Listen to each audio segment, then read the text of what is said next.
else I might be forced to.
I see you, Ugly.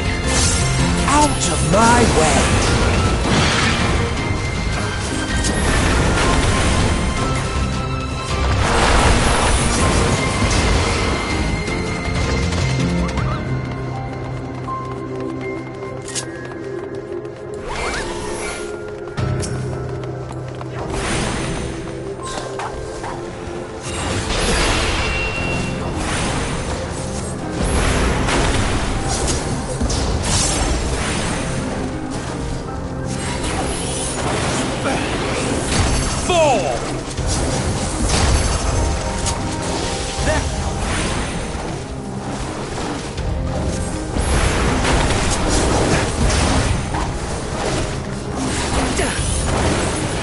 I see my way.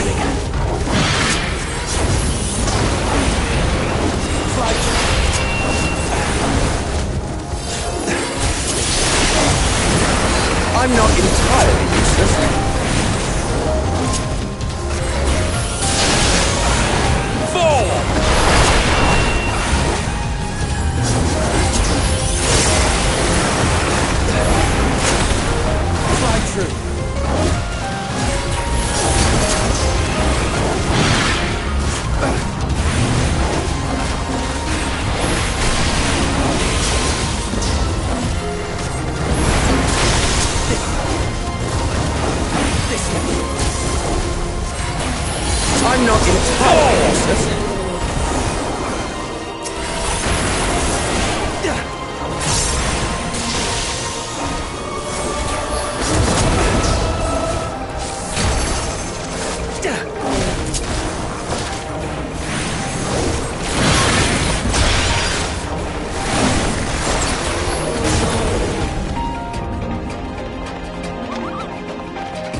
my way.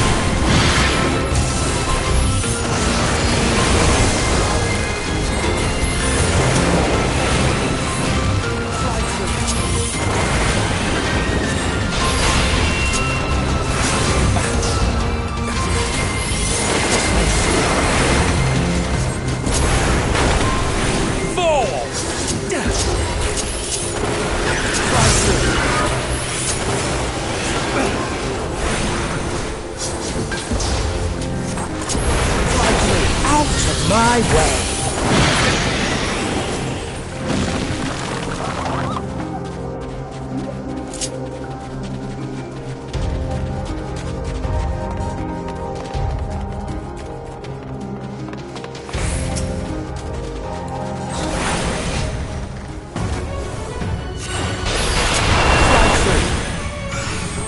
Slide through.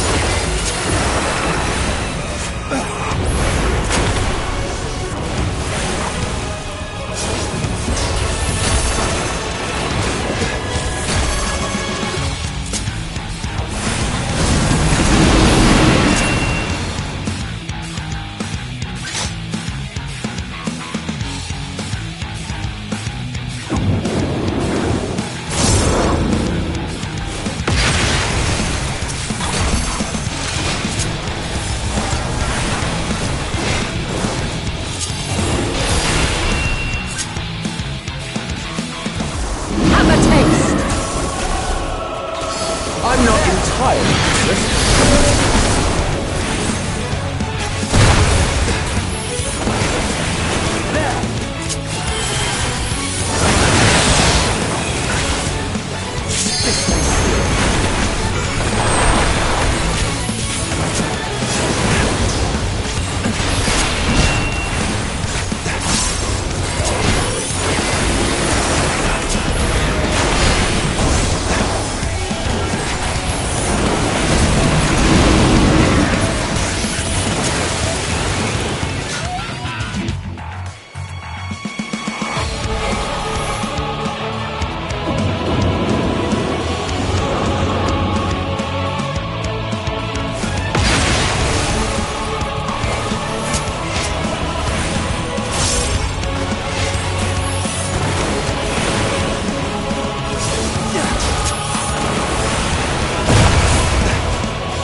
I'm not entirely useless. I am.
I see you.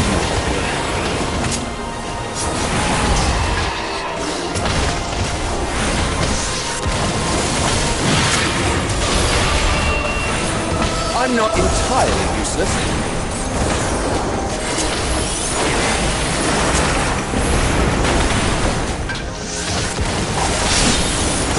Have at you!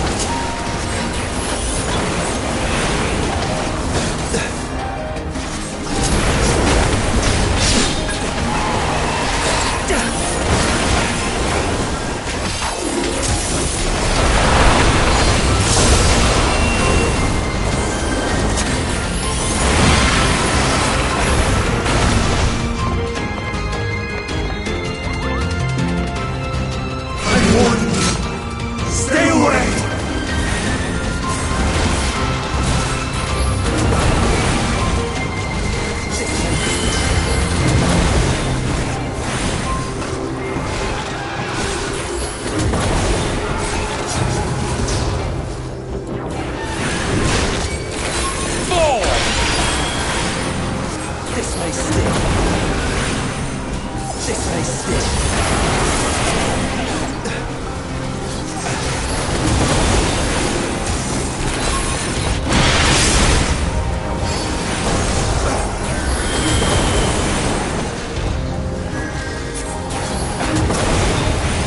I see you opening.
I see you opening.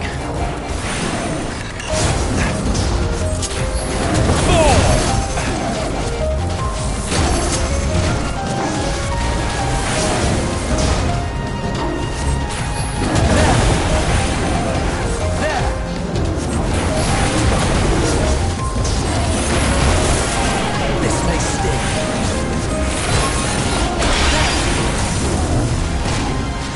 I'm not entirely useless. Out of my way!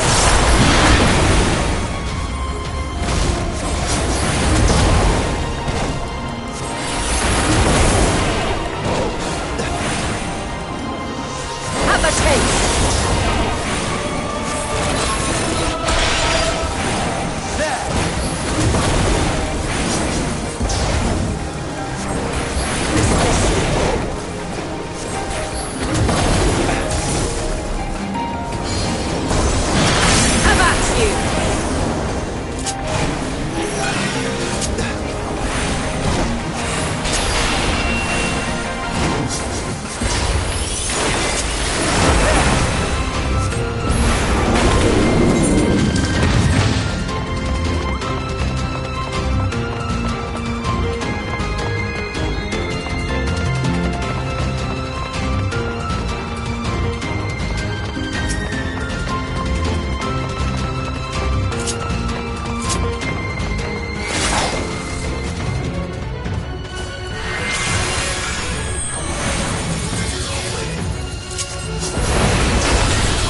my way.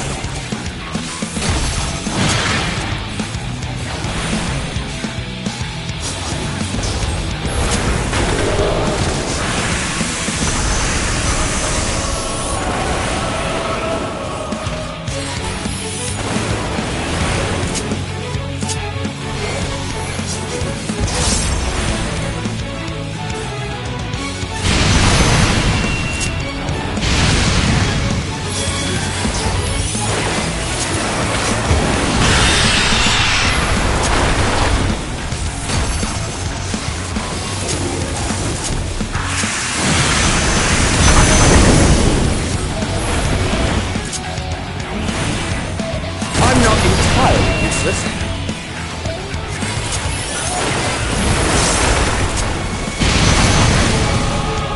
I see you, ugly.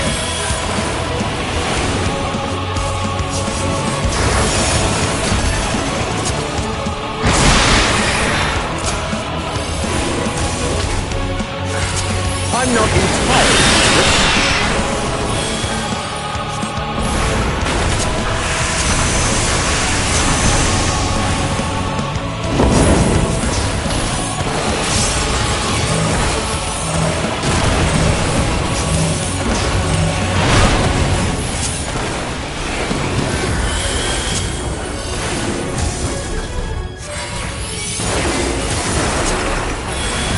Out of my way!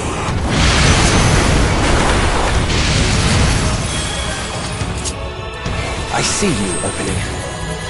Fall! Have a taste! Fall!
I cannot let you take Meteor.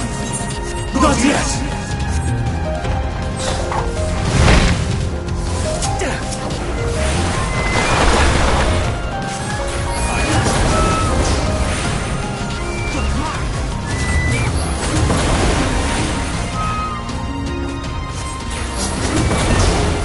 Have a taste!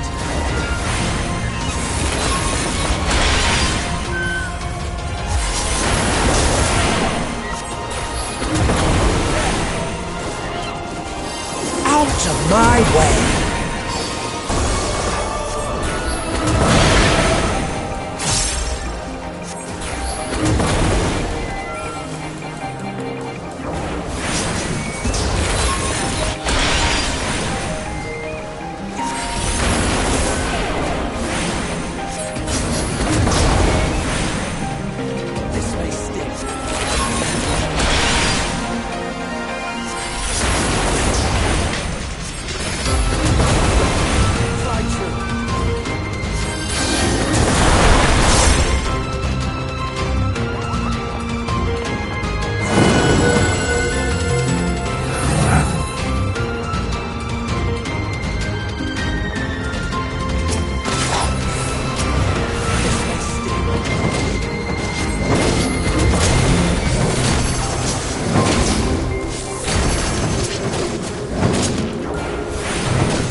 ashes before they're expunged from existence.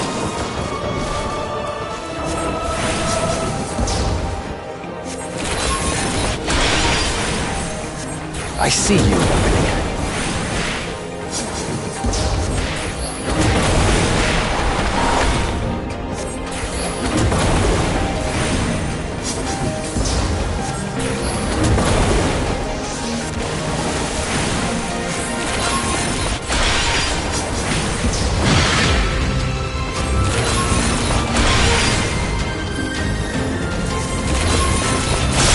I'm not entirely useless. Have a taste!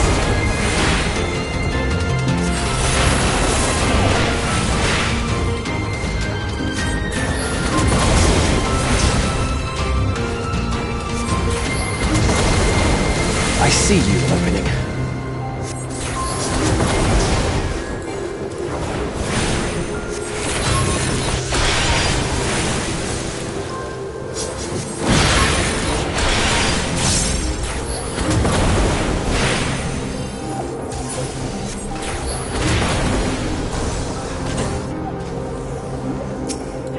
Have a taste!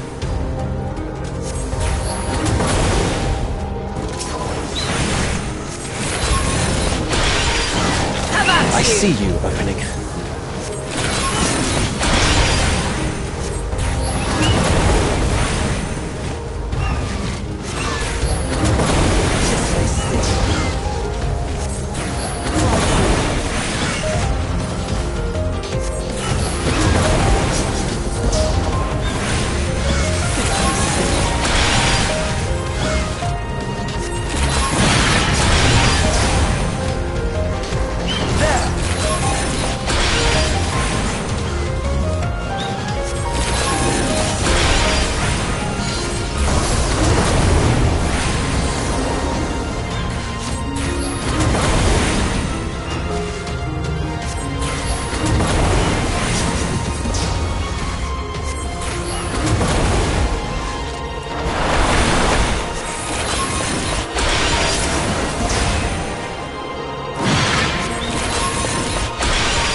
So, it comes to this.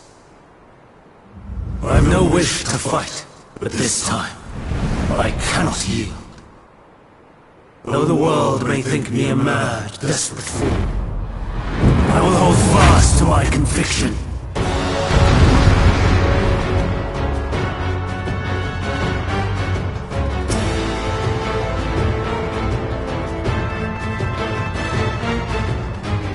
I will have the time and tranquility I require. Lust and gale, gather to me!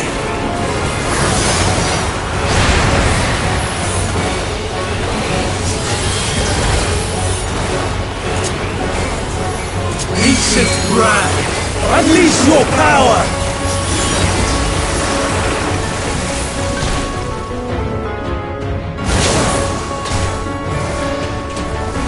Dancing winds, pierce my bow!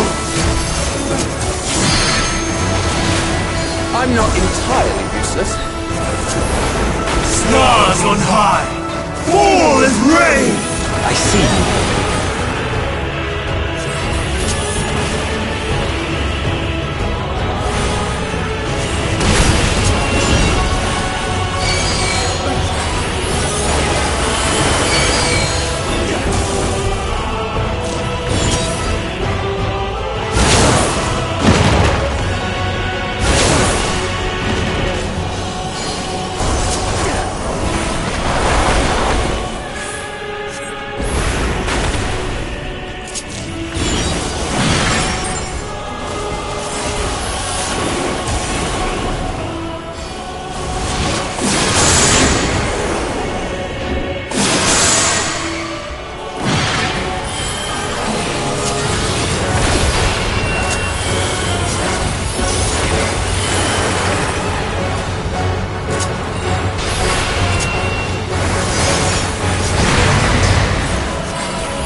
see you.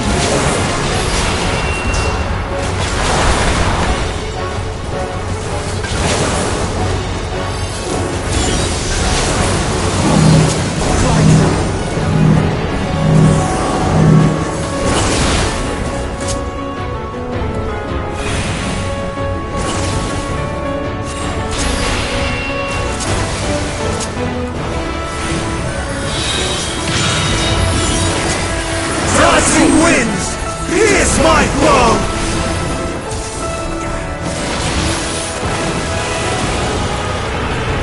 Have a taste!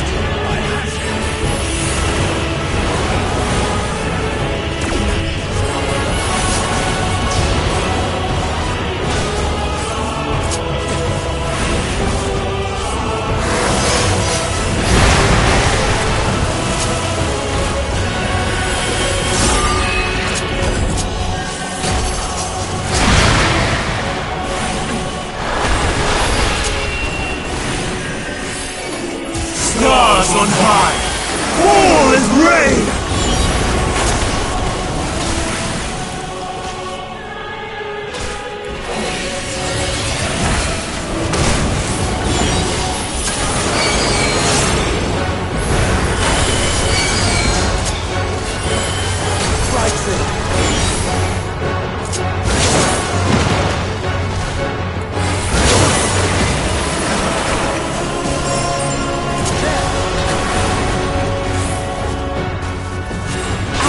My way.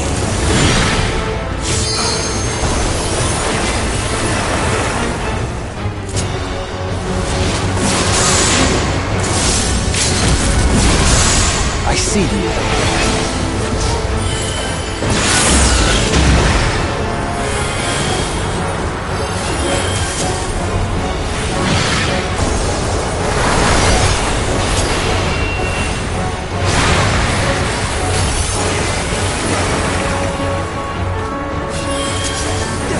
Streams of ether! Surge is one! Even when transformed. But I am not finished yet.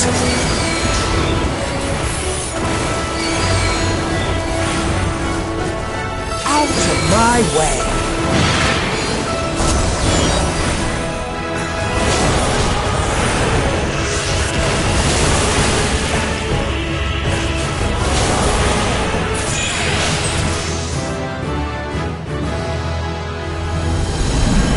No! My power!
It's over, Hermes. In the name of the Convocation, I hereby take Meteion into custody. And setting aside the matter of your nomination, you will come with us too. We require your knowledge to assess and resolve the situation.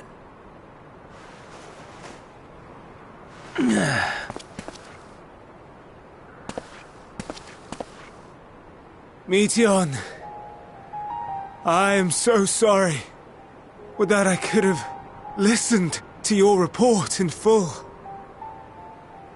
Reflected upon its meaning and conveyed it to others, that they might reconsider their chosen course. But I have failed, and that wish will never be realized. However, ere our fates become the province of others, I bid you tell me just one thing. Was there happiness in those distant stars? Was there a reason for living?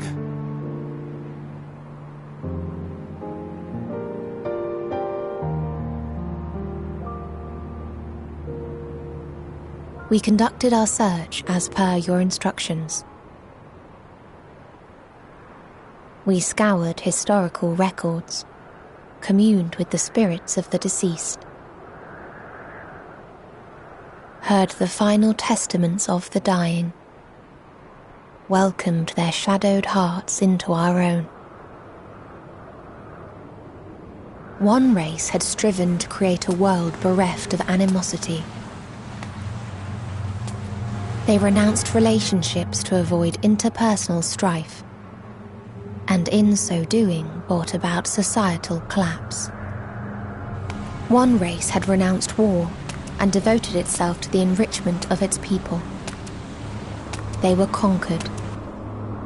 Though they destroyed the enemy in reprisal, they could not regain their former glory. One race had concluded that finite time was the root of all woes. Aspiring to shatter its shackles, they went in search of infinity. They discovered nothing is infinite, and that neither time or death can be cheated. Disillusioned, they gave up on the future and themselves. One race had discarded all things that gave rise to sorrow, hoping to have only joy. They found joy lost its savour in the absence of sorrow, and lost their will to live. Though worlds apart, these peoples shared a belief. The belief that they had tried their best. That they had tried to fulfill their potential with every step and success. In the course of which they learned the truth. That they would never be free of fear and sorrow, anger and despair, of loneliness, so long as they yet lived. Even now their souls cry out for oblivion. And to this song of anguish, I lend my voice. We lend our voice. Oh, beloved mankind, shimmering jewels of beautiful Ffxiv, rejoice, for we will free you from the cruel yoke of existence. There is no need to struggle in vain, for in nihility awaits salvation. You will know peace and serenity, and it will be beautiful. We will make our nest at the edge of the universe. And there, in the dark of dead worlds, hoard sorrow and suffering. There we will sing, our chorus ever louder and ever clearer, that our song may reach even this ether-shrouded star. Such is the answer we have found in the stars. Such is the gift we now offer to Atheris.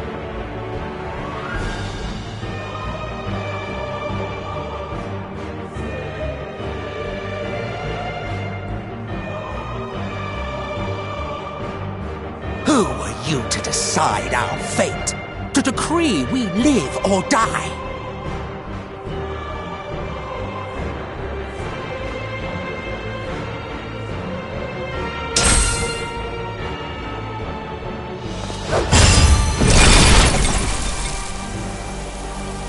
Have you lost your mind? You heard what she said. She means to destroy us all, yet you'd still take her side? In the name of the star, we have discarded those creations that we deemed flawed.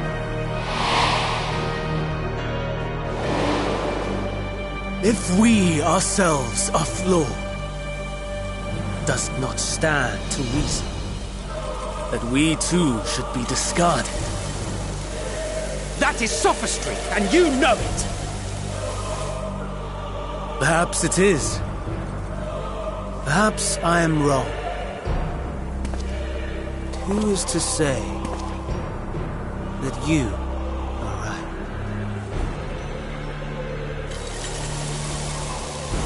Let us settle this with a determination. In my authority as Chief Overseer of Elpis, I will make a judgment on man's fitness to exist. If he can learn to value all life and retain his will to live, even should his end be justified, he will surely find a way to avert his demise. If not, he will perish and starve. As with all determinations, provisions must be made to ensure fairness. Kairos! Awaken!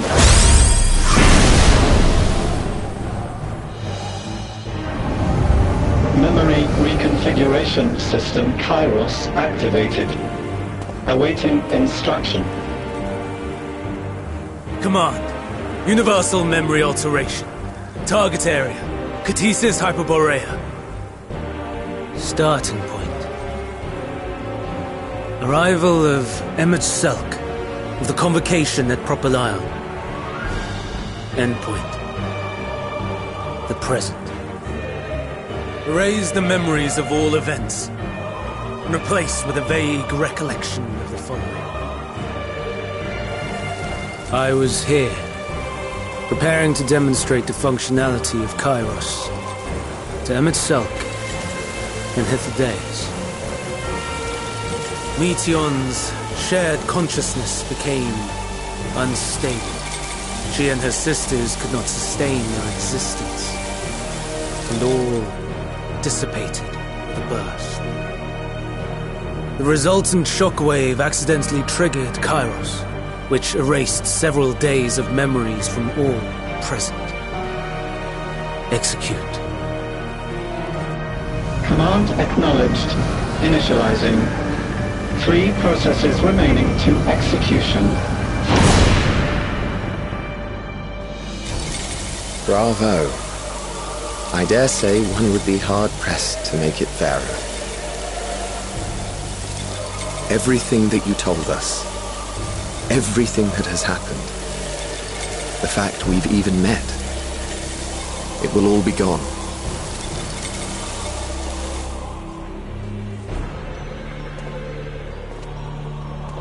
Go, Meteon. To the edge of the universe. where none can reach you. Hermes, won't you come with me?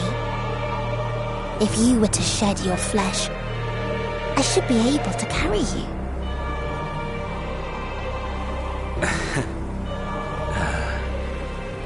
I will remain. As a man, I will oppose the oblivion you bring. Silly fool. Had you said yes, I would have granted you the gentlest end.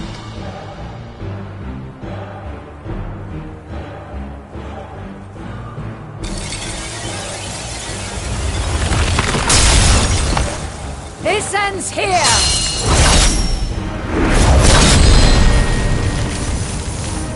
Fly, Meteor!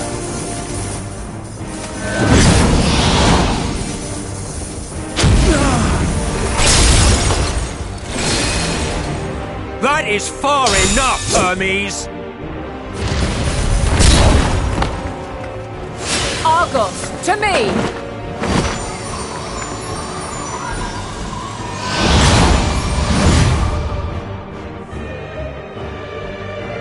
First process complete. 2 remaining to execution of memory reconfiguration. As if we needed more pressure. No matter what, you cannot forget what happened today. For it is the key to saving your future. Your world. This fight is our fight. What comes after, our problem to contend with. Not yours. No. Your own struggle awaits. And no one else can take your place. You must flee this place with your memories intact. And I will see that you do. Now then, where is it? There you are, my little confluence.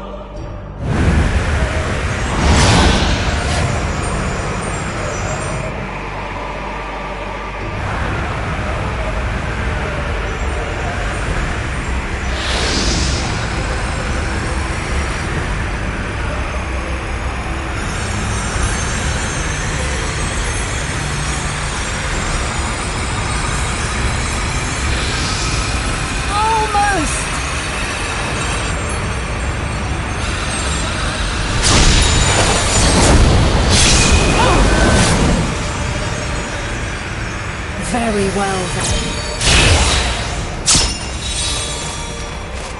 You may elude us this day, but not forever.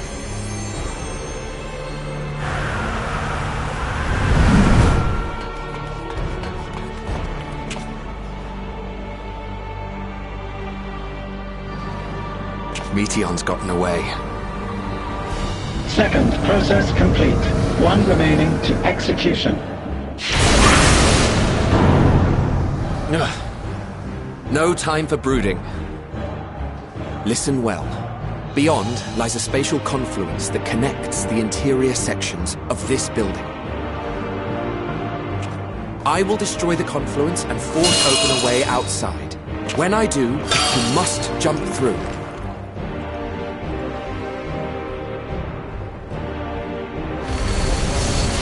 I cannot tell you how sorry I am. But neither can I let you escape!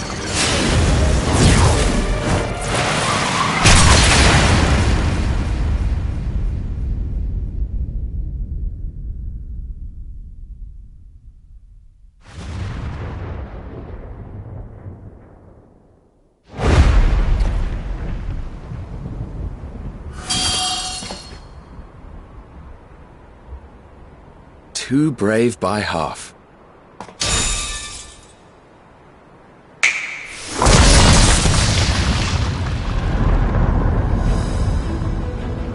Exemplary work, as always, Emmett Selk. What? But how? I thought the confluence was... Over there? Yes. We were rather hoping you would. It was never anywhere but where it is now. The instant those two began making their way towards nothing, 'twas clear the plan was a diversion. I'm quite incapable of destroying a confluence, I must confess. A gambit brazen beyond words. Though we've grown accustomed to reckless improvision due to the antics of an incorrigible associate. Though, in the case of certain present company, incorrigible is an understatement. Honestly, I'm beginning to suspect it's a requirement for every asset.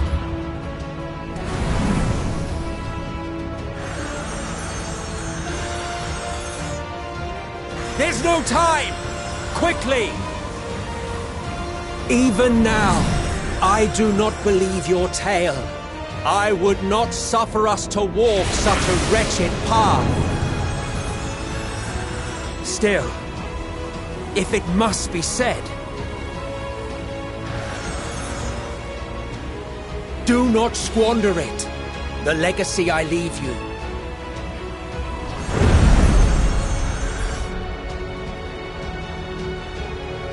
Final process complete. Executing universal memory alteration.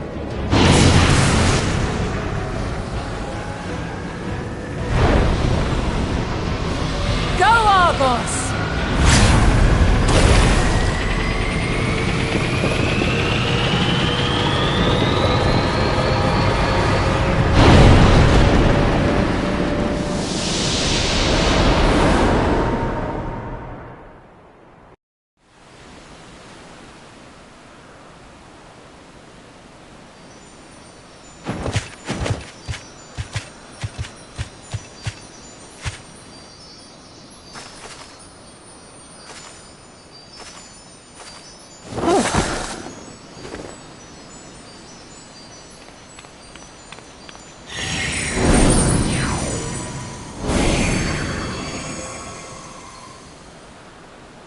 I'm fine. Just a little tired.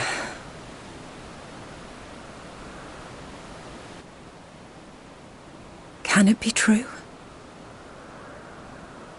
Are we the only ones left who see beauty in the world? In life?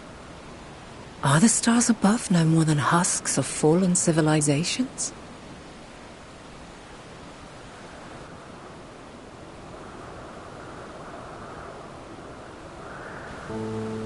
And yet, I feel her. Though she is unimaginably distant, I feel Meteion's presence, and the place where to we must go. Ere she made good her escape, I placed an enchantment upon her, one which allows us to follow her trail. She has already left the outermost bounds of Aetheris, and continues on her way. Given the vastness of the universe, it will still be no easy feat to track her down.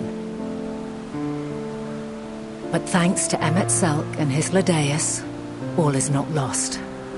We remember. So long as we remember, our fates remain ours to shape.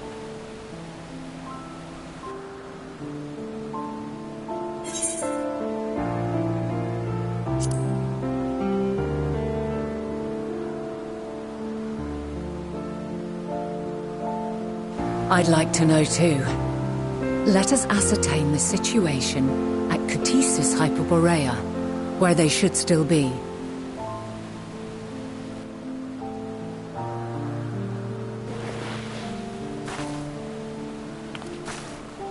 Given the likely state of their memories, however, 'twould be imprudent for us to approach them directly, in which case...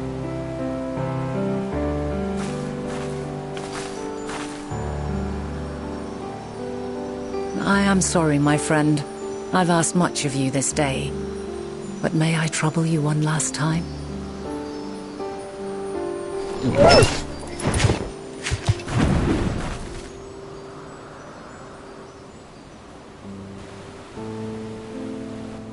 Argos will investigate in our stead. We will share in his consciousness and see and hear as if we were with him. Now, close your eyes and open your mind.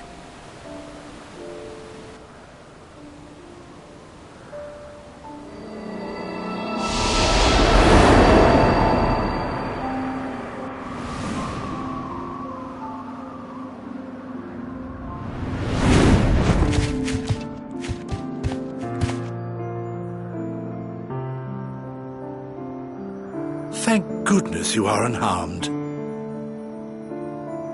Unharmed?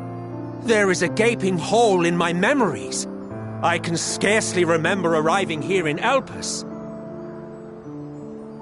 Forgive me. I was preparing to demonstrate the functionality of Kairos to our guests.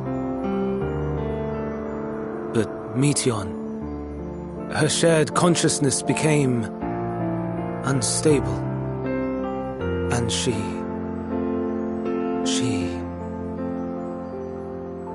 So, that's what prompted the state of alert.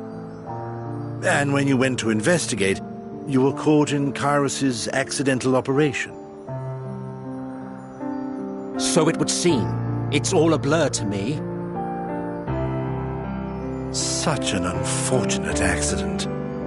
Oh, and what of Vinar and your other companion? You went inside together, as I recall. We did?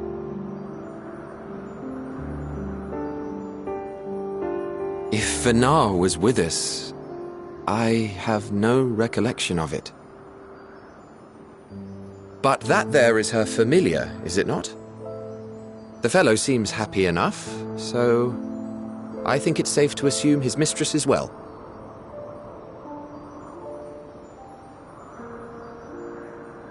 I haven't the slightest notion who this other companion might be, however. Ah, well, that individual struck me as a bit different, for want of a better word. Perhaps it wasn't actually a person, but some manner of creation. Curious. I must ask Vinar about it when next we meet. Yes, you do that. Now, if we may tend to Hermes, whatever this Meteion did, it seems he bore the brunt of it. Once you are fit to travel, you will return with us to Amarot. We need to make certain there are no other ill effects. Also, I am here on business of the 14. We've already had the conversation, like as not, but since your toy wiped my memory, we'll have to have it again. Yes, of course. As you see fit. This Kairos, it manipulates memories through the emission of etheric waves, correct? There is a theory which holds that memories scoured by blasts of ether are restored when the soul is cleansed in the underworld. If true, then perhaps when our time comes to return to the star, we shall remember these few days we have lost. I doubt aught of interest occurred. Look forward to the revelation if you like, but I should prefer to reminisce on more meaningful moments.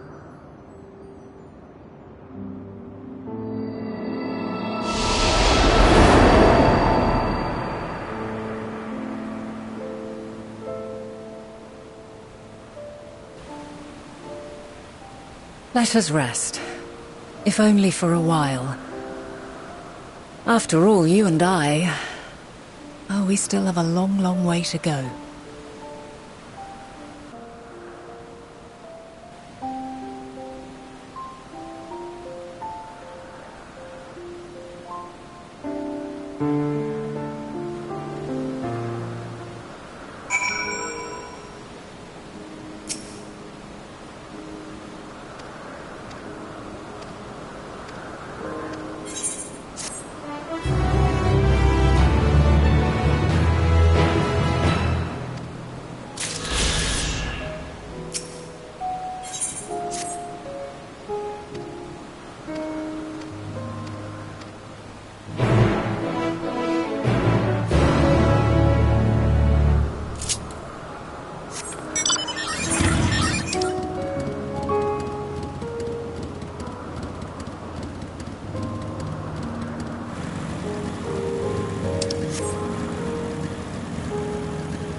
So, it is within. The portal that brought you hither, and will take you home.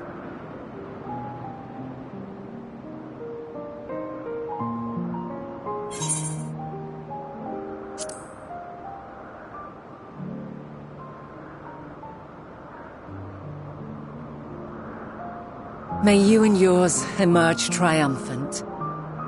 Make use of the knowledge you have gained, that your days in Elpis and our friend's sacrifice be not in vain. With Meteion free to pursue her designs, 'tis only a matter of time until the final days are upon us. We must be ready. From fortifying our defenses to securing our escape, there is much to be done. In spite of this, we cannot allow the report that set this calamity in motion to become common knowledge. Were the masses to learn the fates of the other stars, I fear the situation would spiral out of our control. I must carefully consider who can be trusted and bring them into the fold.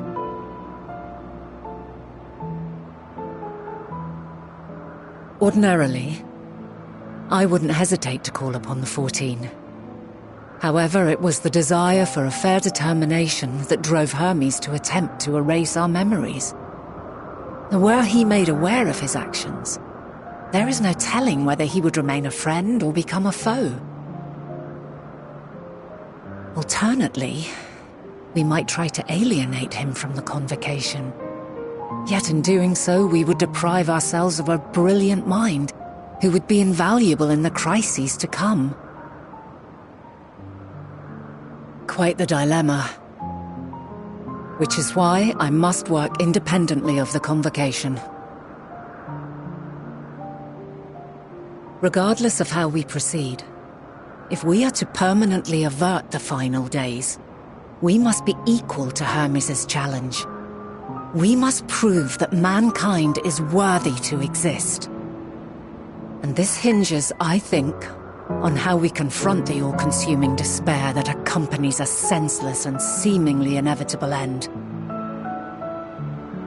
Bewildered and divided, we would perish like the peoples of those celestial ruins. We could not hope to survive the final days, much less take the battle to Meteion at her nest. We must find a way to defeat despair, to unite and prepare as many as possible for the struggle ahead.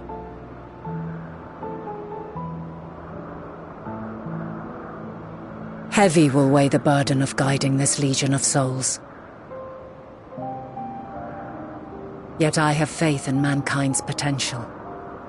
As long as he believes in himself, there is naught he cannot achieve. So I will not give up on him. On us.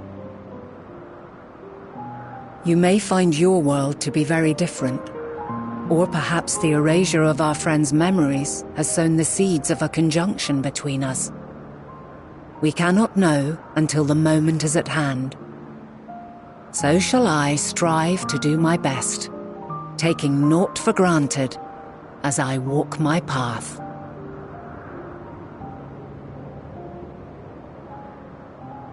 And I pray you walk with me to the end.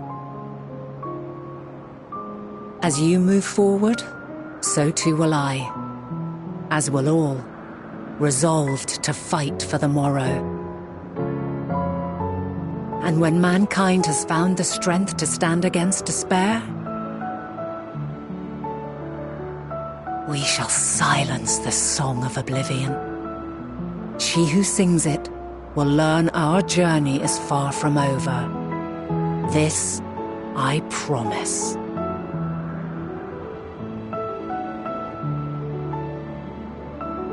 Fare you well, my light of the future, till we meet again.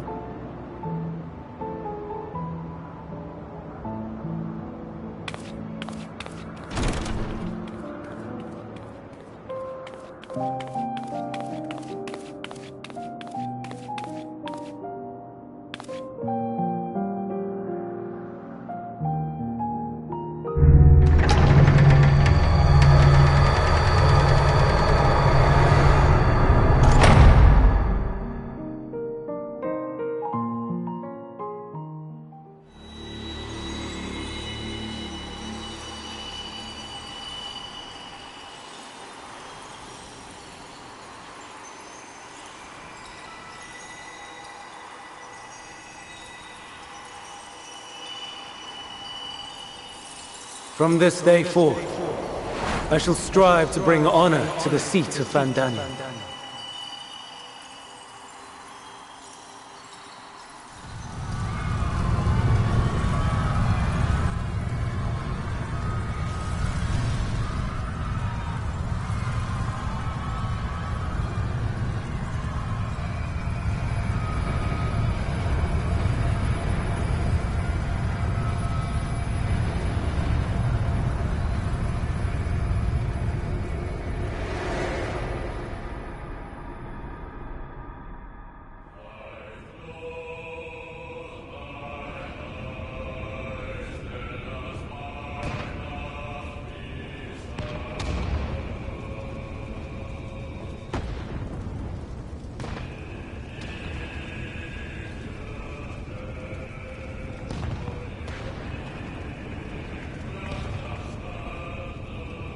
Even now, I remember standing there, locked in a moment where the sky is aflame.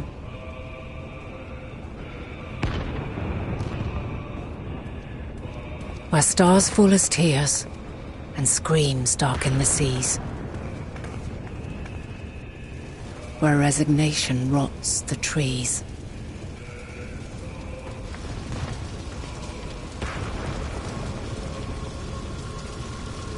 Where terror twists magics into abominations. Such is the lament of they who have gone before. The song of they who tried and failed to create a better world. The song of the end.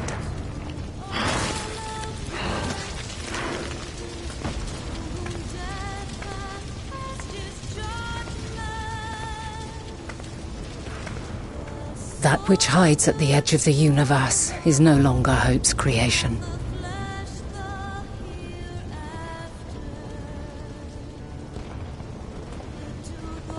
It is hopelessness incarnate.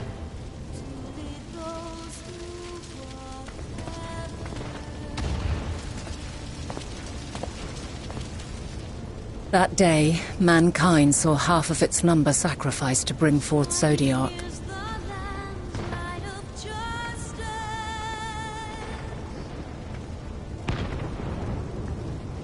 And covering the star in a shroud of ether, we forestalled the final days.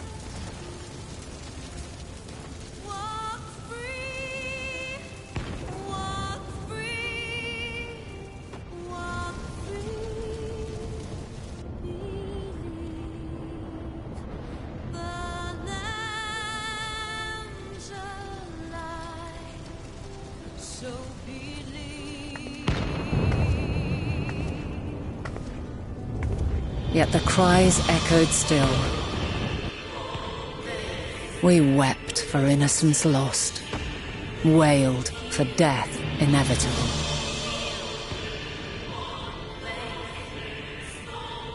A reality too terrible to bear.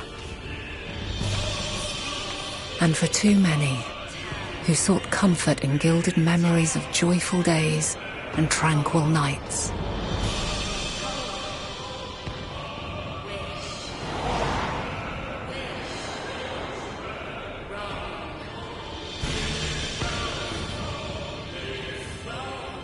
This is all wrong! Why must we suffer so? It needn't be like this. No. There must be a way to restore things to the way they were. To reclaim the perfect paradise we once had. No, my friends. Suffering exists, and we cannot pretend otherwise. No civilization, however great, could eliminate it. If we would live, we must accept it as our constant companion. Let us not seek to forget this tragedy. Let us carry it in our hearts, that we may grow stronger and know true happiness. We can't accept it! We won't accept it! It will be ours again! A world free of sorrow! No, it will not.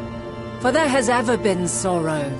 Mankind was but spared its biting sting for a time. So please, open your eyes.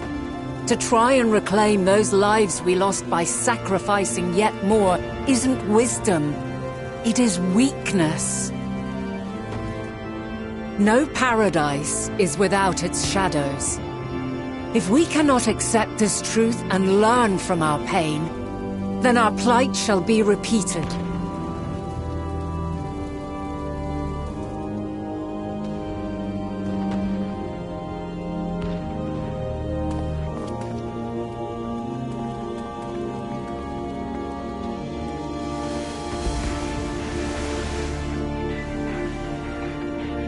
O mighty Zodiac!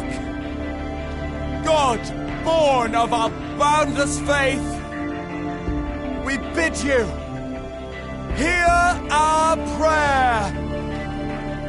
Accept this offering of lives, and deliver unto us the lives we once had. Deliver unto us the days of old, the days when the star was a font of love, and we knew naught but bliss.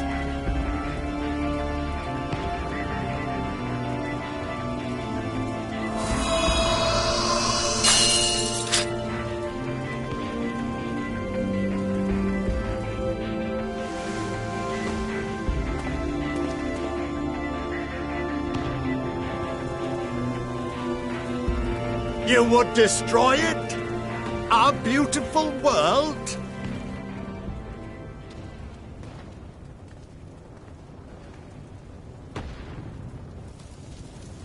Lands that stretched on forever. Skies one could drown in. The heartbeat of nature, silent yet strong. And amidst it all, a people. Beacons of light and life.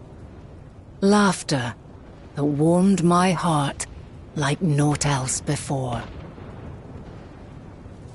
They are my meaning and my purpose.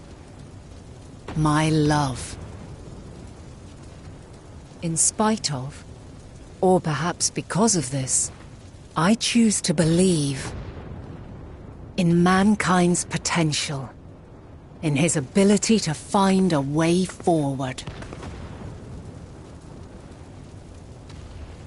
So let there be no way back. From that temptation, I sunder us.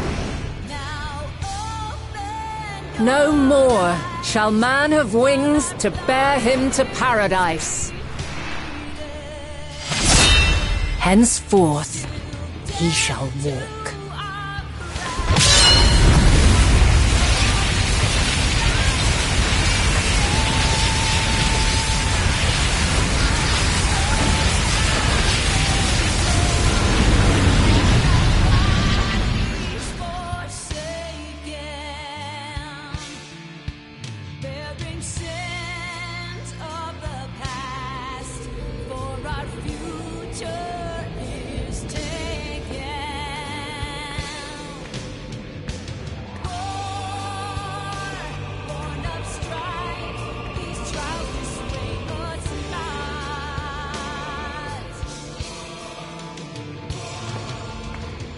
All is excruciating pain. I breathe fire and torment.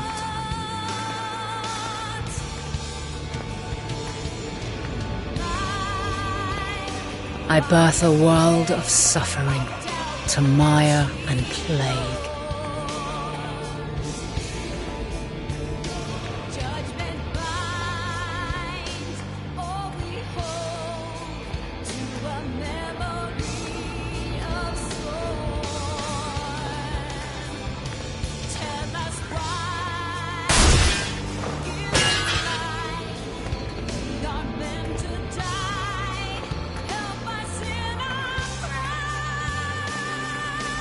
In one fleeting moment, lives come and go, ever moving towards the unknown.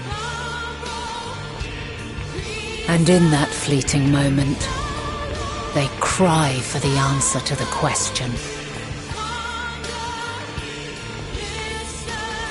Why, given life, are they meant to suffer, to die?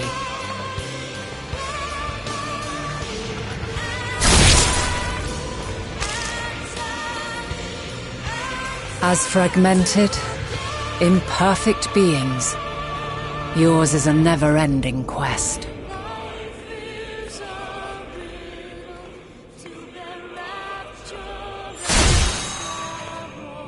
A quest to find your purpose, knowing your end is assured.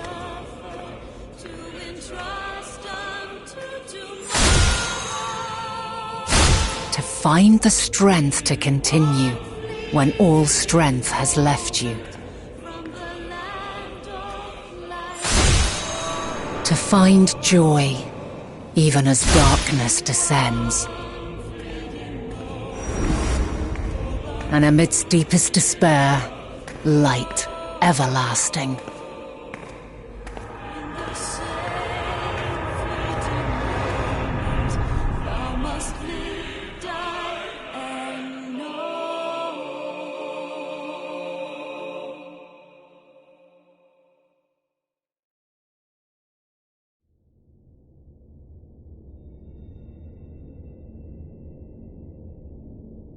A conjunction has begun to form, an intertwining of your time and mine.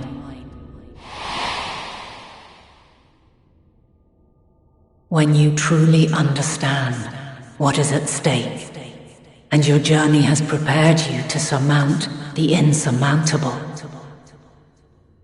then shall I honor the promise made in another time, another age.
No. No. No. We were promised an escape. Not the same one we fled.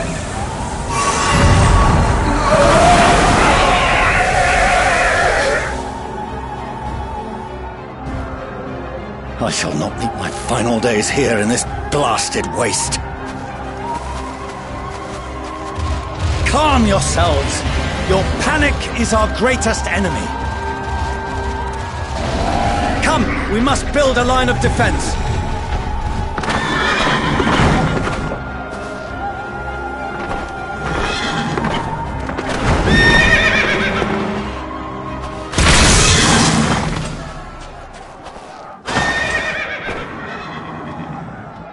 How?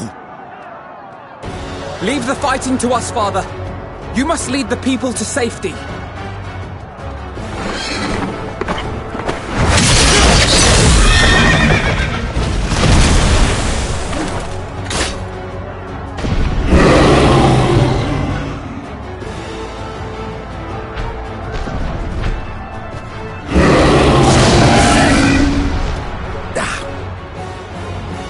I can handle this pair. You shall tend to the refugees. Let us be about it.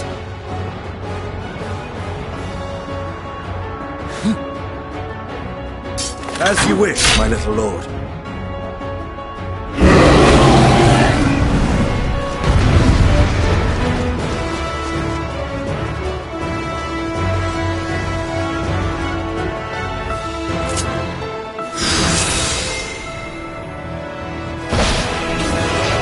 I'll command the beast's attention.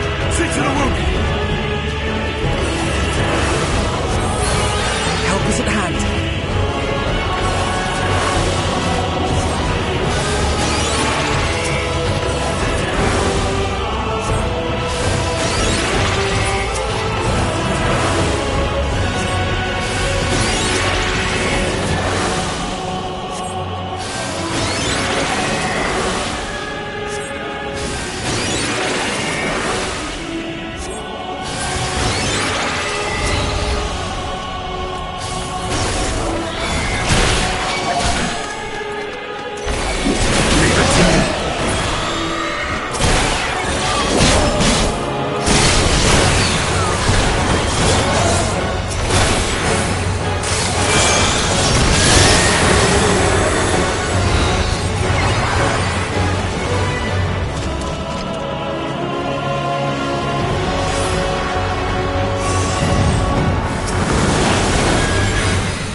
Those who can stand, come with me!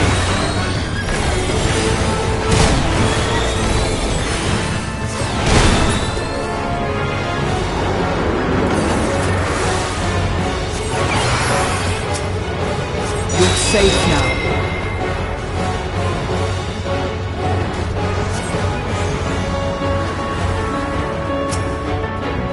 Easy now. Deep breaths.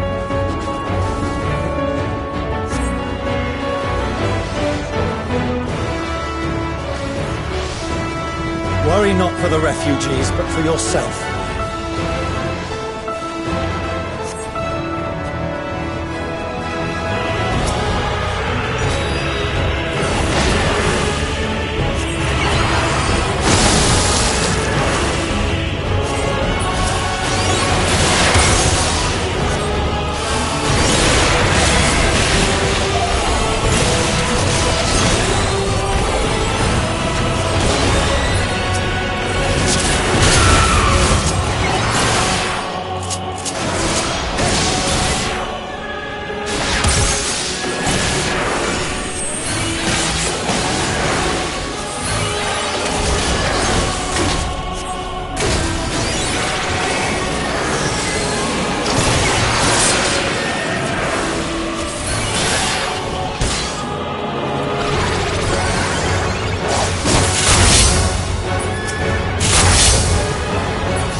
Help! Someone, please! What? No.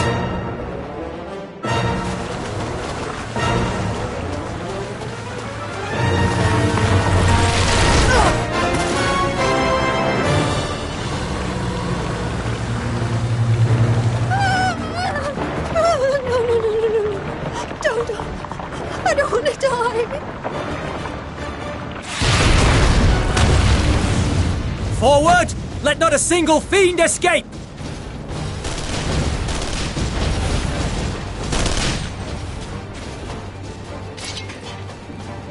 Wait, that's... Euless and the army. So, you've recovered then? In time enough to be of aid, for once.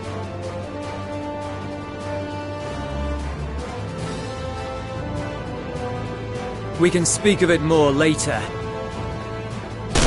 For now, we must fight! To repay your salvation in kind, or with better! For Garlemald has her pride!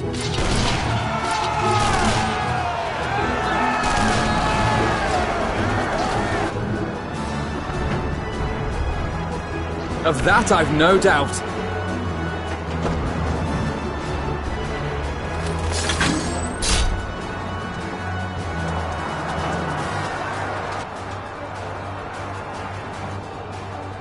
The gods. Of all possible saviors, the Imperial Army.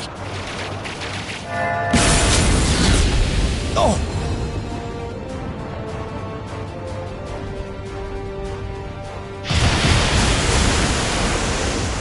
I had hoped to take all of them down at once. Think a withdrawal might be in order? Oh, sod that! You know who would never abandon these people to their fate. To be devoured by their former friends. That'd be beyond cruel. These beasts must fall here and now. Well then, I'd say it's high time we threw caution to the winds. So long as you spare me the heroic sacrifices. Now, let's go!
None to worry about.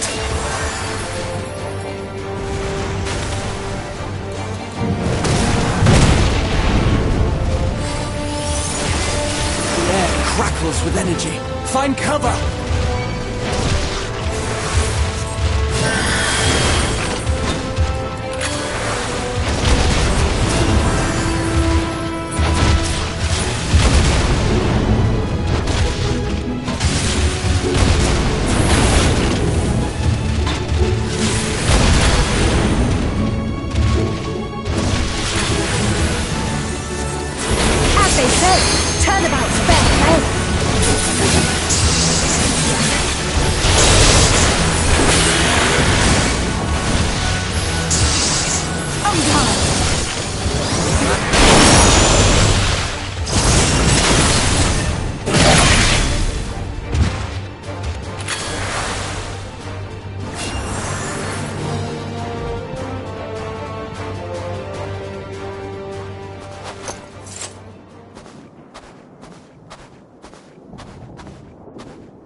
There's not the barest trace of ether.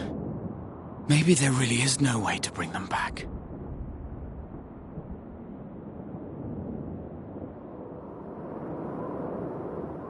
Thank you for saving our lives once again. I remember you, from Purusha. You helped us there too, didn't you? Ah, you're from Palaka's stand. I'm glad you're still in one piece.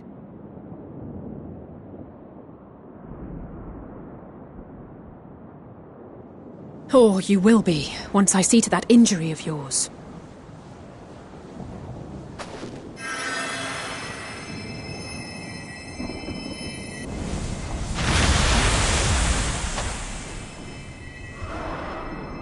Look out!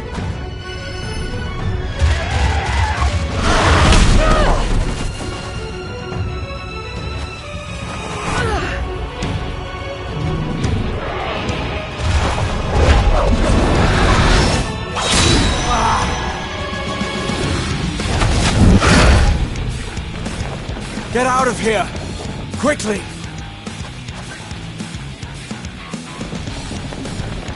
I won't lose them! Not a one! This will be a brighter future! I won't let a madman's apocalypse ruin everything we've fought to achieve!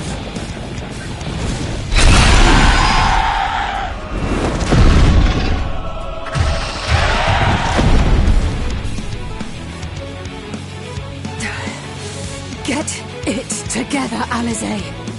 You're embarrassing yourself. And in front of Father, no less. You might never measure up to our champion.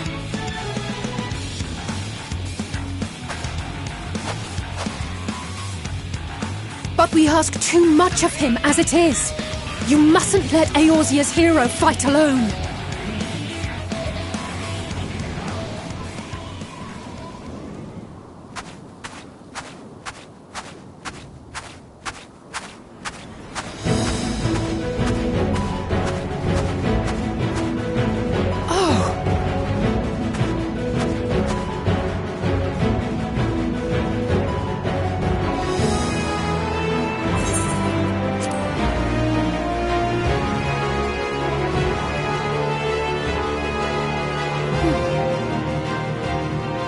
I can look after myself, you know.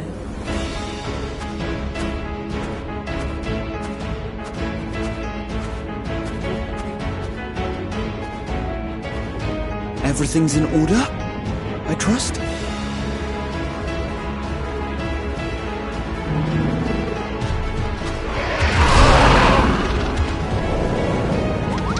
I've had enough of this rabble! Come on!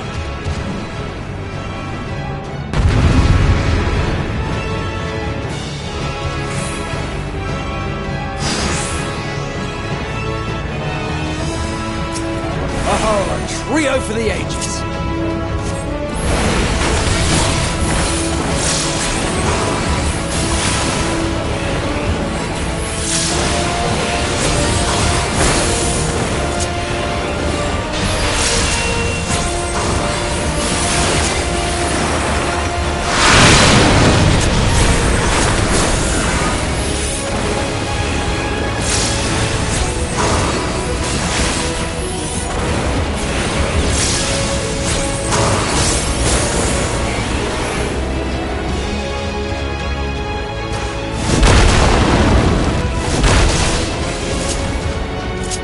just the beginning.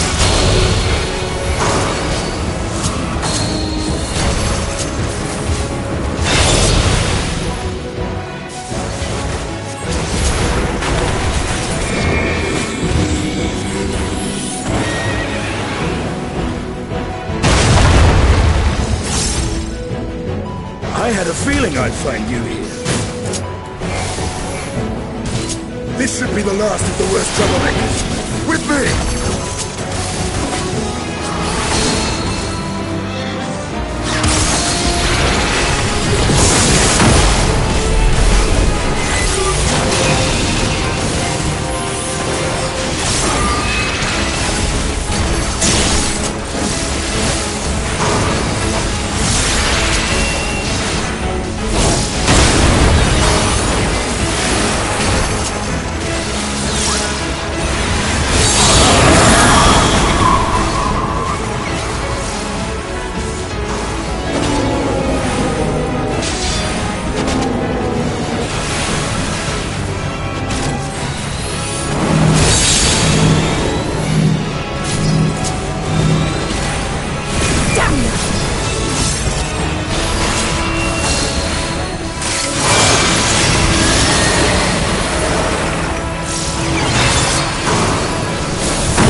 Where were we?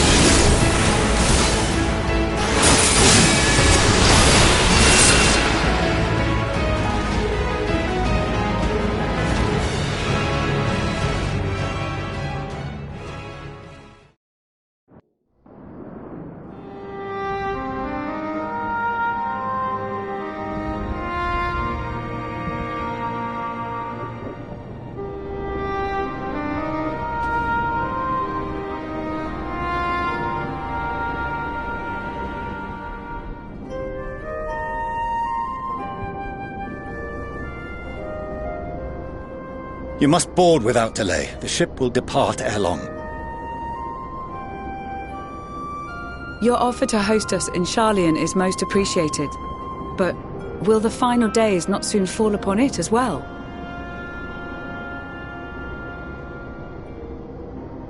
Your hesitation is not unwarranted. The satrap entrusted me with your lives, yet I have failed your comrades. Nor are you wrong to fear that this corruption will continue to spread. I cannot promise you complete safety, even in my homeland.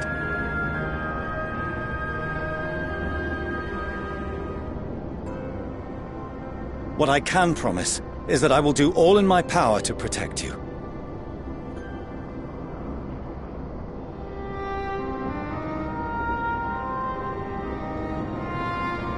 That power is not inconsiderable. Even now, my countrymen are preparing the vessel that will deliver us to a sanctuary on the moon. Join us on our journey there, and beyond, to new horizons. Come to old Sharlayan. Please,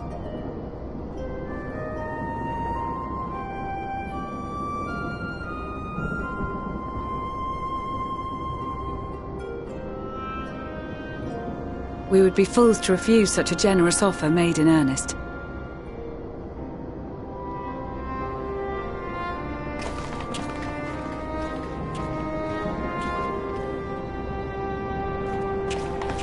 It seems they've a new destination. The people of Radzat-Han have known too much suffering. The march to Garlemald will only bring them more, short though it may be. I quite agree. Fortunately, they have you to look after them. Yes. Well.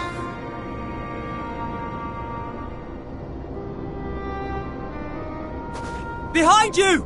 Just there!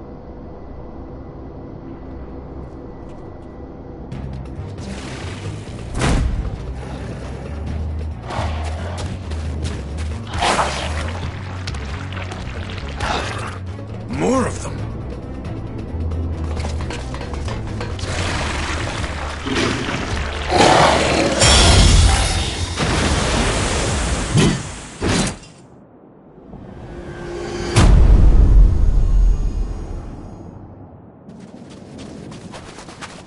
Xenos! Here!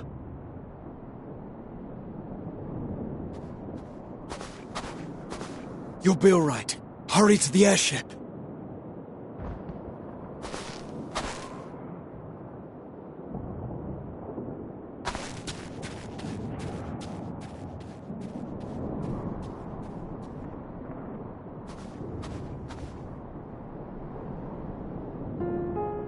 Why have you come? A heretofore unseen beast. 'Twas ripe for the slaying. Poor sport, alas. Unfit to temper my blade. Oh, for the love of... You cannot still be on about a rematch. That is, and has ever been, my sole concern.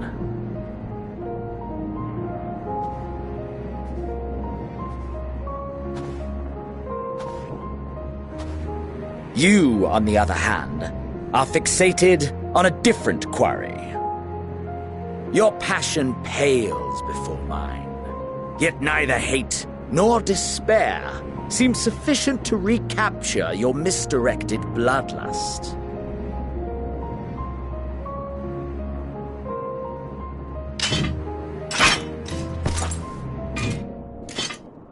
So, I hone my blade, and I wait.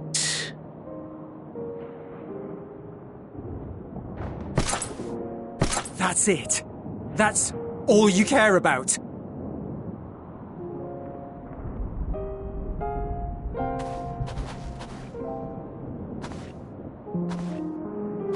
Garlemald is in ruins. Our homeland, the nation you rule, is as good as gone. Along with so many of its people. Not just soldiers like us. Not only those who fought and killed for power and duty. Innocent civilians.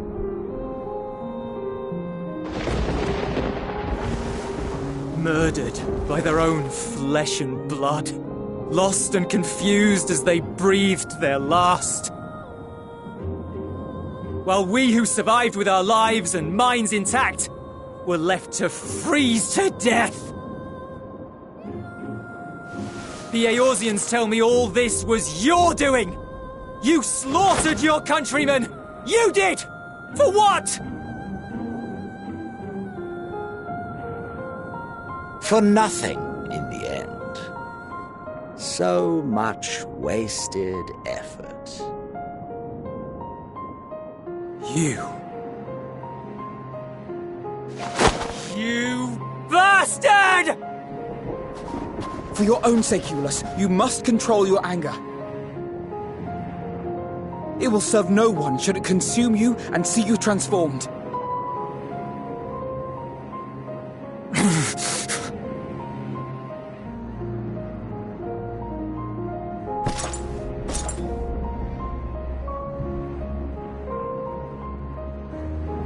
Would you be happier had I a good reason? What? If my motives met with your approval, would you no longer resent the outcome? If so, then perhaps a beast's skin would suit you better. Duty, honor, morality. All constructs of convenience when put to proof. Surely the war taught you how easily power becomes the tool of the self-righteous. How the people's justice was merely a means to their ends?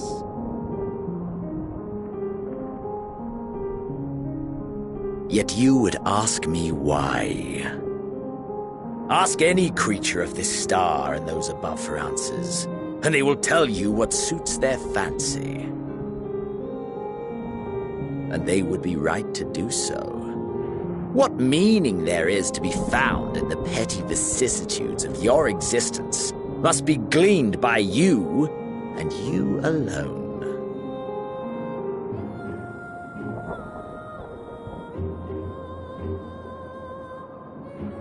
Should you seek it in battle in the fruitless pursuit of my demise, then come. Assume your rightful place as a notch on my blade.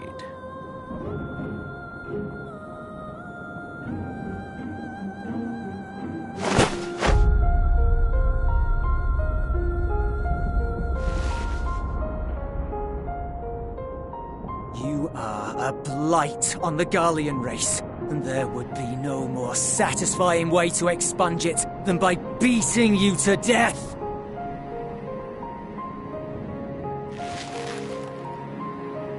But I will not be party to another tragedy. I refuse to lose anyone else because of you. So go. Go!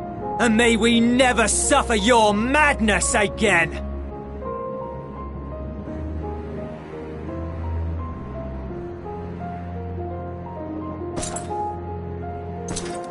Xenos!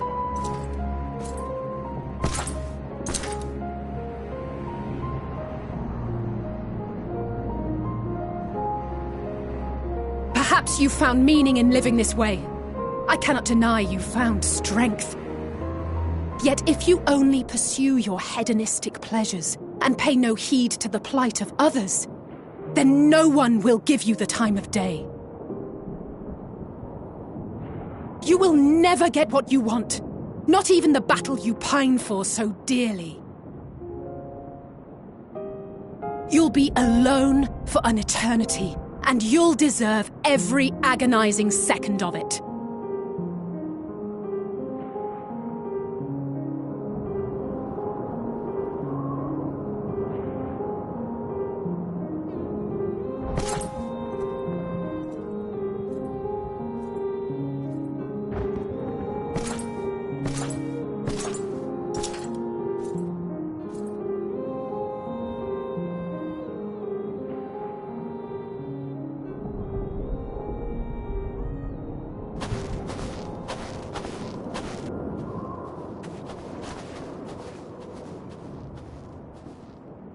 We're ready to depart.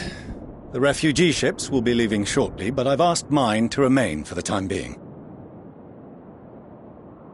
There's room enough for you to join me on it, if you wish.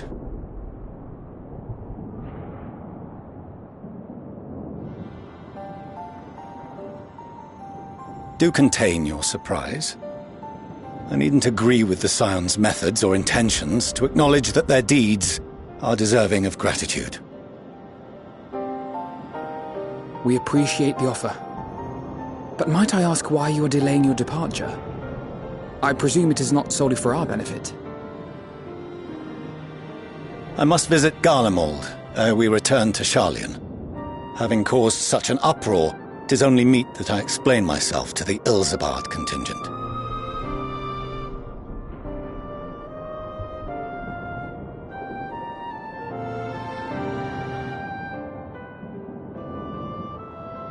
Allow us to accompany you then.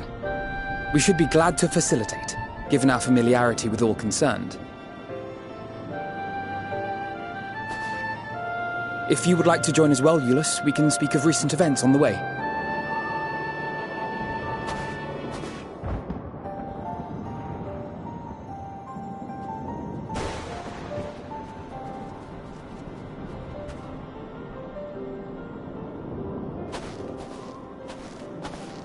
He'll be after your seat on the forum next.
No major injuries then. Good. I briefed the recovered soldiers and sent them on their way as quickly as I could, but nevertheless feared they would not make it in time.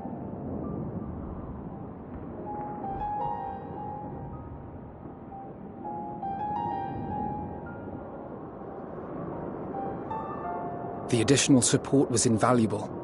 Your men saved more than a few lives.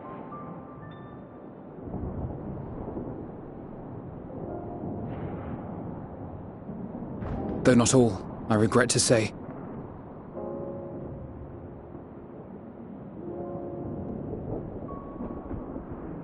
I take it that I'm addressing Lucia Junius? I'm the Forum's envoy, Fortuno Leveilleur. And you are owed an explanation for these most dire developments.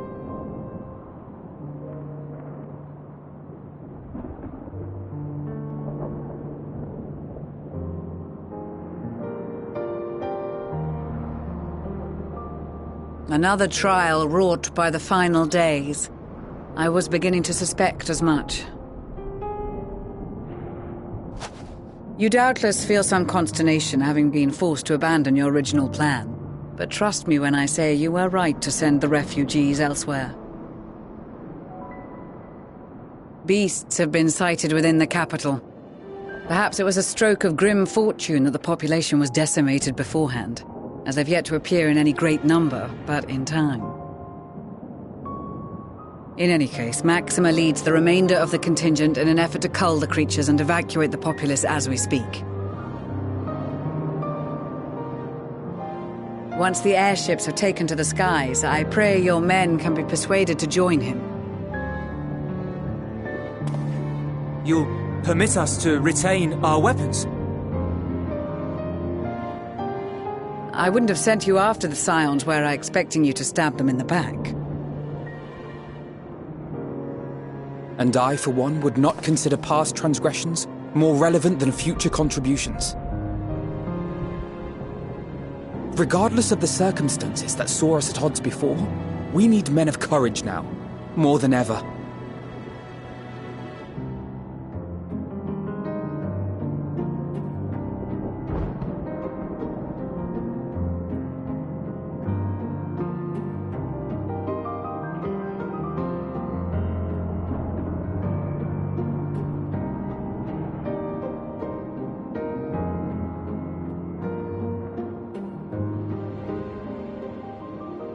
We swore to defend Garlemald, and so we shall.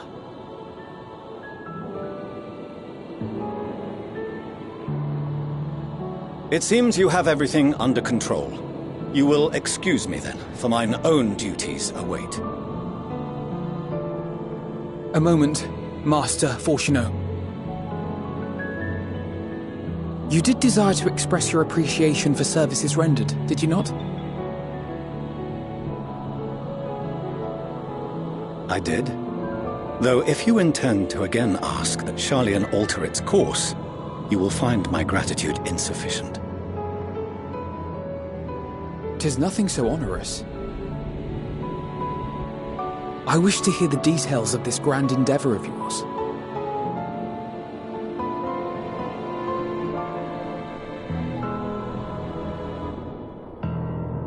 Do you swear to listen and to learn, and not to embark upon some scheme to impede us? I swear.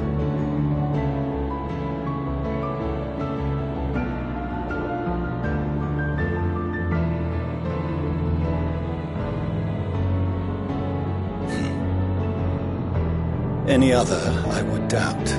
But you, I trust to keep your word. For not once have you broken it.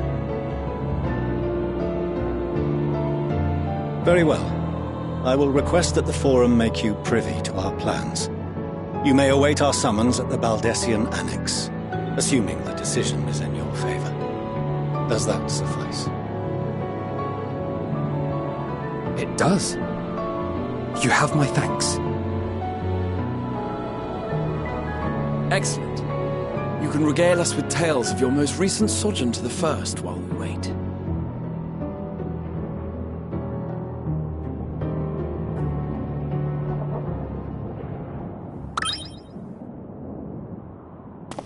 Did you hear something just now?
Dawn may banish even the darkest night, and to this bitter clime bring warmth and comfort.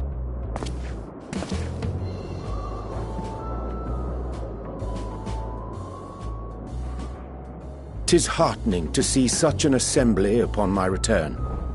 I thought often of you whilst I looked down upon our star's brilliance from the moon above.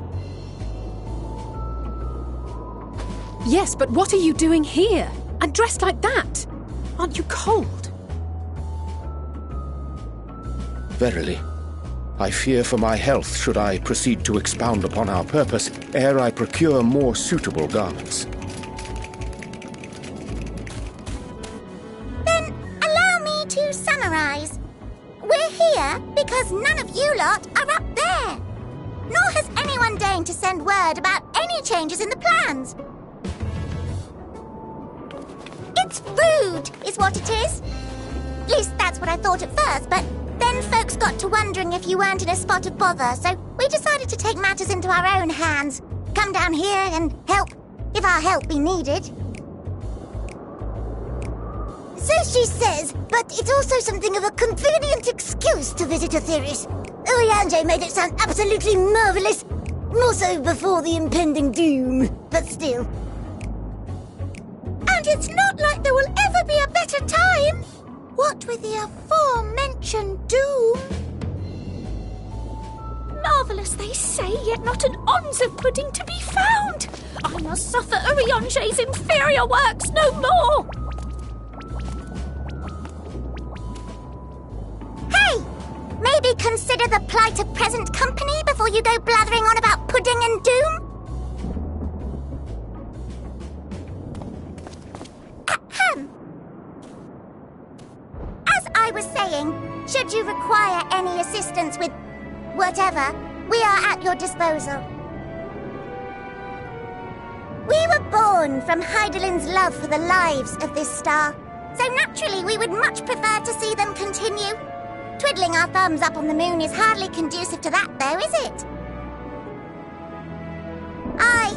Not when you've all got such precious thoughts and feelings and hopes for the future deserving of more active preservation. Speaking to Urianger made us realize that while we've carried out our duties to the letter, we've failed to fulfill them in spirit. From there, it was just a hop, skip, and a jump towards resolving to do better. So please, show us how. Help us help you.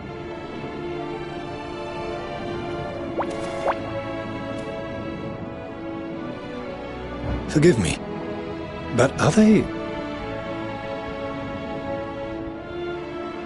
Thy distant collaborators, indeed. Hail, fellow! Well met! You'd be a member of the Forum, would you? It's an honor and a pleasure to meet you at last. I'm Livingway, Hydaelyn's right paw! That last bit is very important. As am I, if I may humbly say so myself. I bid you welcome to our star, Livingway. On behalf of the Forum, I thank you for traveling such a distance to meet us. As you have surmised, preparations for the Exodus have not proceeded as smoothly as we had hoped. I should be happy to personally escort you to our headquarters in Sharlayan, where you may advise us as you deem fit.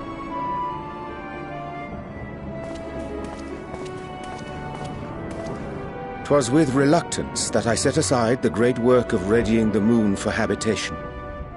Be assured that I did so only after the Loperites made plain their earnest desire to come hither, and I myself felt a growing certainty that their contributions here would prove invaluable. 'Tis trite, perhaps, but I followed my heart.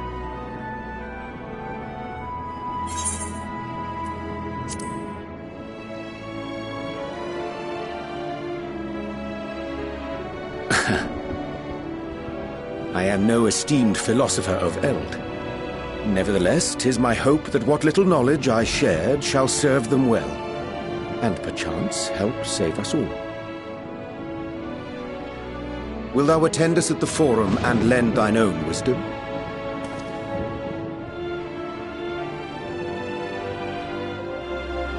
If that's all quite settled, can we start moving before Urianger catches his death? Even I'm freezing out here. Oh, I dare say you'll warm up quickly once you're aboard the airship. Sat shoulder to shoulder with our fur-covered friends.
There is a matter I wish to raise with you before we enter.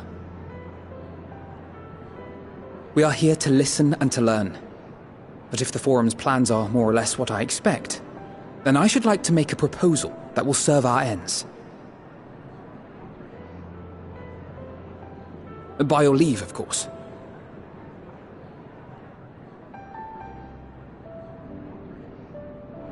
I don't see why not. Your words and wits have gotten us this far.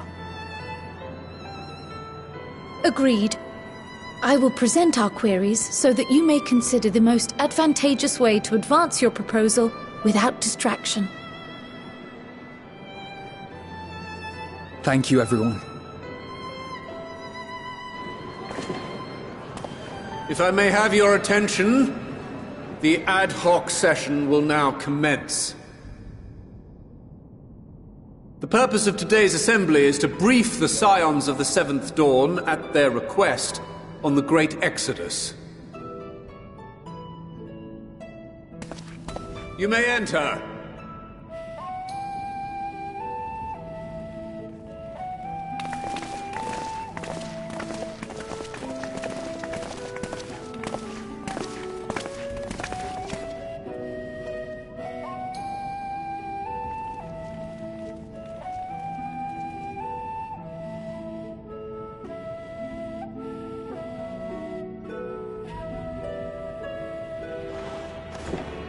On behalf of the Forum, I commend your heroic actions on the Magna Glacies.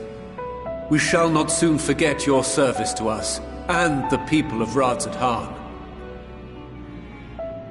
The Satrap, whom we have informed of the refugees' new arrangements, sings your praises as well. As an expression of our gratitude, we will endeavor to answer your questions as fully and openly as we are able. Then let us begin. First, it is the Forum's objective to ferry the life and knowledge of this star to the moon. Am I correct? You are. It is for this purpose that Sharlayan has labored these many long years. We have collected biological samples and scientific records from across the star. When the time comes, they will be moved from their places in Labyrinthos and Numenon and conveyed to safety. Once that critical task has been accomplished, we will begin transporting the Sharlayan citizenry, which has been categorized into groups. The earliest arrivals are to ensure hospitable environs for those who come after. Following our people, we will send those of other nations in turn, beginning with our allies. Radzadhan was foremost among these, but since the final days have already come to Thavnair, we saw fit to include the refugees with earlier groupings. An ambitious plan. You have accounted for the safety of all nations and tribes, then? As many as we can. And how, pray tell, do you decide who to leave behind?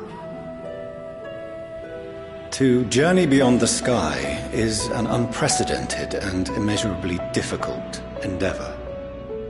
Introducing sources of inevitable conflict would condemn all to certain death.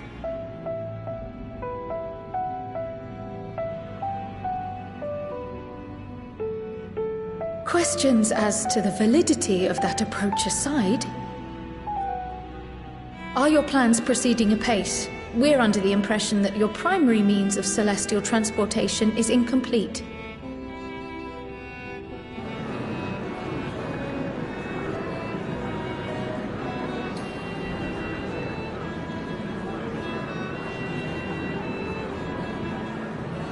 If only in that it does not meet our optimal parameters, that is correct. This Ark, as some have taken to calling it, is fully operational and could be launched even today. However, the final days have progressed more quickly than we anticipated. At present, the ship is incapable of attaining speeds sufficient to meet our evacuation targets. Should we put the vessel into service, as it is now, we will be unable to travel to the moon and back quickly enough to complete the necessary number of trips. Precious lives and knowledge will be lost. Seven hells. Is there anything to be done? The ether burner, the primary means of propulsion once the craft is in the space between stars, is undergoing testing to determine whether it can be made more efficient. Though cargo is being loaded for the initial phase of the Exodus, we are prepared to continue our experimentation up to the day before launch, should it prove necessary.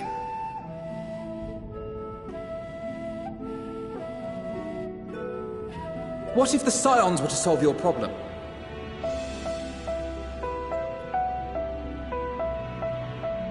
We shall help devise a means to improve the ether burner's efficiency, on 2 conditions.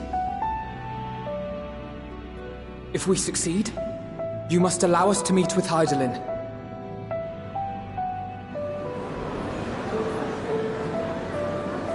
"'Twas simple enough to deduce. You have a Concord, and so you would never have abandoned the anti-tower had you no other means of communication. One far more convenient, I suspect.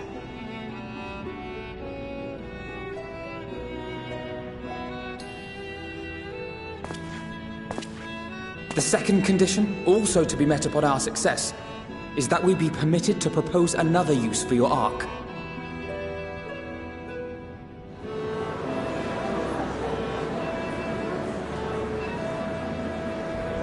We would be at liberty to refuse this proposal. Of course. If we cannot prove its merit to the 99 here, who are we to stake on it the lives of all peoples of this star?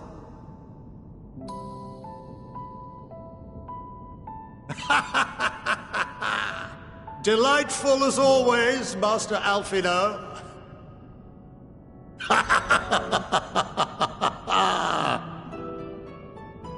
Oh, we couldn't have asked for a finer plan.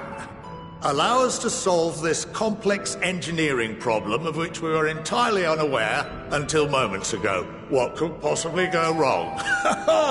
The satire writes itself.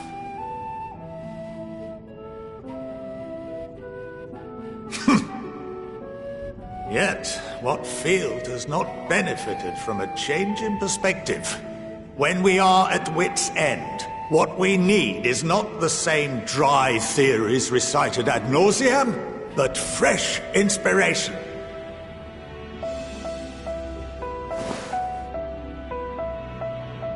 I, for one, have faith in my erstwhile students to provide it, and I find their terms to be perfectly acceptable.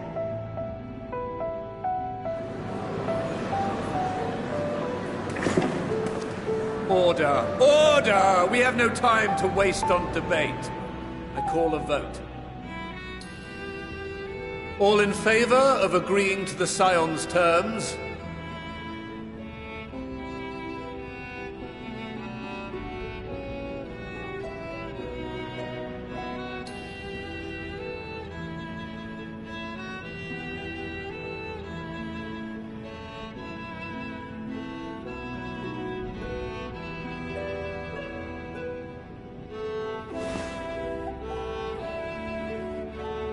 "71 in favor, 28 against.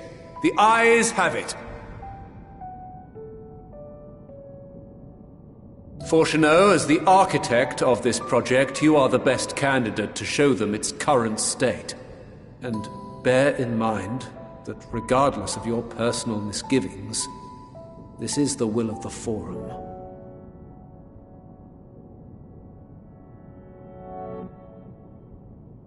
Very well. I call this session to a close. Return to your tasks with urgency. The final days wait for none.